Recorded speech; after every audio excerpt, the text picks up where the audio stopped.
Желіде жақсы жаңалық зейнетақы алатындар көрсін. Бұл видеомыз астына бір емес ондаған лайк бассаңыз тұрарлық. Еңбек және халықты әлеуметтік қорғау министрлігі әлеуметтік кодексте қаралған зейнетақы жүйесіндегі өзгерістерді түсіндірді, деп хабарлайды Қазақпарат.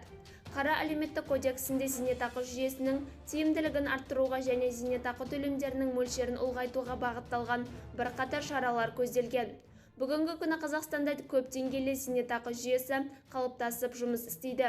Оған базалық және ынтымақты зейнетақы, сондай-ақ бірыңғай жинақтаушы зейнетақы қорынан зейнетақы төлемі кіреді. Соңғысы өздеріңіз білетіндей, азаматтардың зейнетақы жинағы есебінен қалыптасады. Сонымен бірге, ынтымақты зейнетақы жүйесі біртіндеп қысқарып жатыр. Өйткені оны тағайындау кезінде тек 1998 жылдың 1 қаңтарына дейін, яғни жинақтаушы жүйе енгізілгенге дейін еңбек өтілі ескеріледі. Біріншіден 2023-2027 жылдар кезеңінде ең төменгі базалық зейнетақы мөлшерін кезең-кезеңімен 54%-дан 70%-ға дейін жоғары мөлшеріне дейін, яғни ең төменгі күнкөріс шамасымен 100-ден 120% деңгейіне жеткізу көзделген. Осы кезеңде базалық зейнетақы мөлшері орта есеппен 51%-ға дейін көтеріледі.